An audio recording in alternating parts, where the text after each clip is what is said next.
What if everything you have been told about the Bible is only part of the story? What if the world's most famous book has a history far more complicated than most people realize? How did the Bible come into existence? Who decided which books would be included and which would be left out? Why are there so many different versions today? Have Christians changed the Bible over time? Or is that claim itself a misunderstanding of history? And perhaps the biggest question of all, are there truths hidden within the history of the Bible that most people have never heard? In this video, we will travel through thousands of years of history, from ancient prophets and kings to Roman emperors, monks, translators, and scholars. We will explore how the Bible was written, copied, preserved, translated, and debated across centuries. Stay with us until the end, because the final answer may surprise you. The story of the Bible is far more fascinating than conspiracy theories, internet rumors, or simple explanations. This is the history of the Holy Bible. Long before there was a Bible, there were individual writings. The earliest parts of what Christians now call the Old Testament were written many centuries before Jesus was born. Ancient Israelite prophets, leaders, and scribes recorded laws, historical events, poetry, wisdom literature, and prophecies. These writings were preserved carefully by generations of Jewish communities. At that time, there was no single book called the Bible. Instead, there were separate scrolls. One scroll might contain the writings of Isaiah. Another contained the Psalms. Another contained the books of Moses. These scrolls were copied by hand, letter by letter. A single mistake could force a scribe to begin again. For centuries, these texts were transmitted through careful copying. Then came one of the most important events in biblical history. Around the 3rd and 2nd centuries before Christ, many Jews lived outside Israel and spoke Greek rather than Hebrew. To help these communities read Scripture, scholars translated the Hebrew texts into Greek. This translation became known as the Septuagint. The Septuagint would later play a major role in early Christianity, because many of the first Christians spoke Greek. When Jesus lived in the 1st century, there was still no complete Christian Bible. Jesus taught orally. His disciples preached orally. Stories about Jesus spread through eyewitness testimony. Years later, some of these teachings and events were written down. The first Christian writings were letters. The Apostle Paul wrote letters to churches throughout the Roman Empire. These letters addressed problems, answered questions, and explained Christian beliefs. Soon afterward came the Gospels: Matthew, Mark, Luke, John. Each gospel told the story of Jesus from a different perspective. As Christianity spread, copies of these writings traveled from church to church. Christians read them during worship services. Over time, certain writings became widely accepted as authoritative, but there was still no official New Testament. Many churches possessed different collections of books. Some writings were accepted everywhere, others were debated. This raises an important question. How was the Bible officially formed? During the first few centuries, Christian leaders examined various writings. They asked several questions. Was the book connected to the apostles? Did it agree with established Christian teaching? Was it widely used among churches? Did it have spiritual authority recognized by believers? Gradually, consensus emerged. The 27 books that now make up the New Testament became accepted throughout much of Christianity. This process was not completed overnight. It took centuries. One common myth claims that a Roman emperor suddenly created the Bible. The reality is more complex. The books already existed long before any emperor became involved. Christian communities had been reading these writings for generations. In the 4th century, Christianity gained legal status in the Roman Empire. Church leaders met in various councils to discuss doctrine and organization. While these councils helped confirm what many Christians already accepted, they did not invent the books themselves. The writings had existed long before.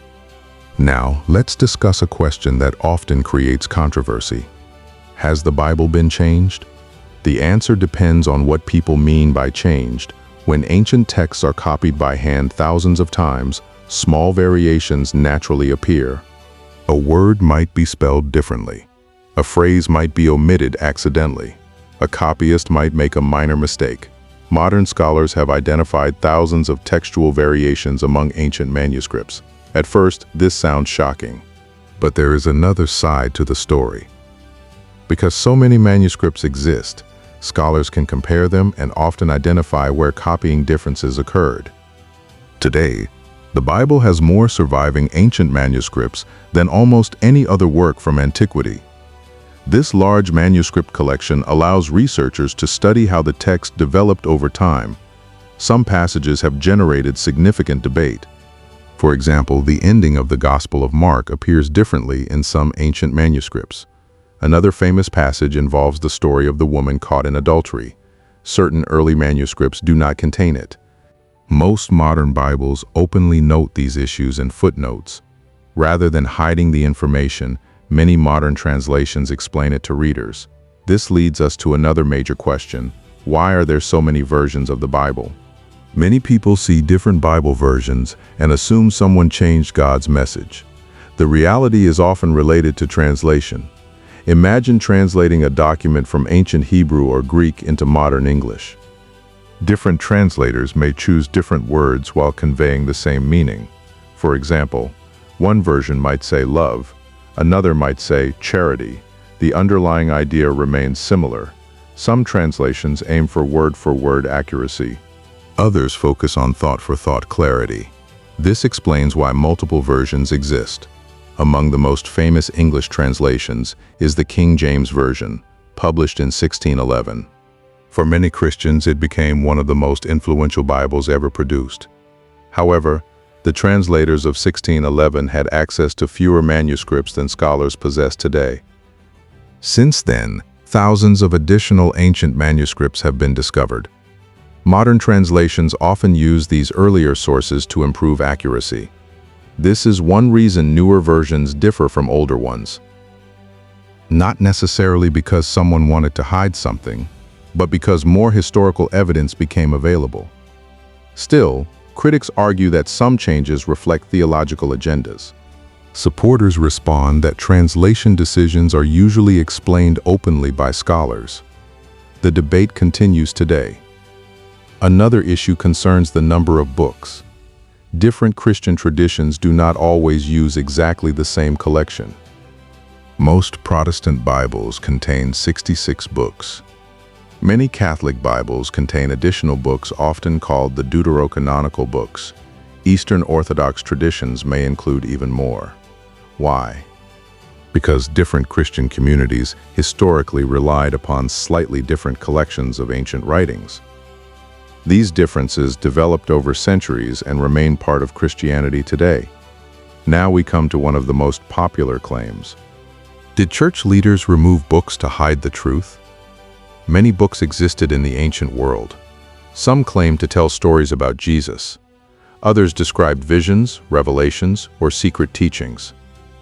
Examples include writings often called Gnostic Gospels. These texts were not included in the New Testament. Why not? According to mainstream Christian scholarship, many of these books appeared later than the apostolic period. Church leaders believed they lacked direct connection to Jesus' original disciples. Critics, however, argue that some excluded writings offered alternative perspectives. The debate remains active among historians. What is important to understand is that these books were not necessarily hidden forever. Many are available today in libraries, museums, and published collections. Scholars continue studying them. Another fascinating chapter involves the preservation of Scripture during the Middle Ages. Before printing presses existed, every Bible had to be copied manually. Monks spent countless hours reproducing texts. This work preserved many ancient manuscripts through centuries of wars, invasions, and political upheaval. Then came a revolutionary invention, the printing press. In the 15th century, Johannes Gutenberg developed movable type printing. For the first time, books could be produced much more quickly. The Bible became one of the earliest major printed works. This transformed history. Ordinary people gained greater access to Scripture. Literacy increased. Religious discussions spread rapidly. Soon another controversy emerged. Should the Bible be translated into local languages? For centuries, many people encountered Scripture primarily through religious leaders. Reformers argued that ordinary believers should read it themselves. Translations appeared in German, English, French, and many other languages. Some translators faced persecution. Others became heroes of religious reform. Today, the Bible has been translated into thousands of languages and remains one of the most translated books in human history. Now let's address the central accusation directly. Did Christians deliberately change the Bible to hide certain truths? Historians generally agree that some textual changes occurred during centuries of copying. However, proving a coordinated global effort to hide secret truths is much more difficult.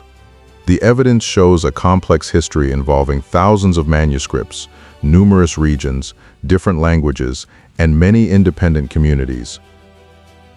In many cases, differences are visible because manuscripts survived. Researchers can compare them.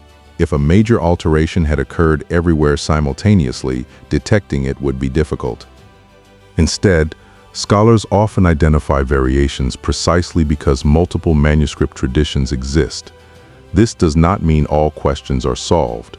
Textual criticism remains an active field. Researchers continue examining ancient evidence. New discoveries occasionally provide fresh insights, but the overall history appears far more complicated than simple claims that one group secretly rewrote everything. The Bible's journey spans thousands of years. It passed through deserts, kingdoms, empires, monasteries, libraries, printing houses, and digital screens. It survived wars, it survived persecution, it survived political struggles, it survived attempts to destroy it. Whether one views it as sacred revelation, historical literature, or both, its influence on civilization is undeniable. Laws, art, literature, philosophy, music, and culture across much of the world have been shaped by its pages. Yet the questions remain. How much has changed? How much has remained the same? What role did translators, scribes, and religious leaders play? And how should modern readers approach these ancient texts? Perhaps the most important lesson is this. The history of the Bible is not a simple story. It is a story of preservation and debate, faith and scholarship, agreement and controversy. For some, the Bible's survival through centuries strengthens their faith. For others, the questions surrounding its transmission inspire deeper investigation. Either way, understanding its history requires more than rumors, slogans, or conspiracy theories. It requires careful examination of evidence, manuscripts, history, and context. The Bible did not appear in a single day. It was written over centuries, copied by generations, translated into countless languages. Studied by believers and skeptics alike, and even today the conversation continues. So what do you think? Was the Bible preserved exactly as originally written? Were some changes inevitable during centuries of transmission? Or are there still unanswered questions waiting to be explored? The search for truth continues, and the history of the Holy Bible remains one of the most fascinating stories ever told.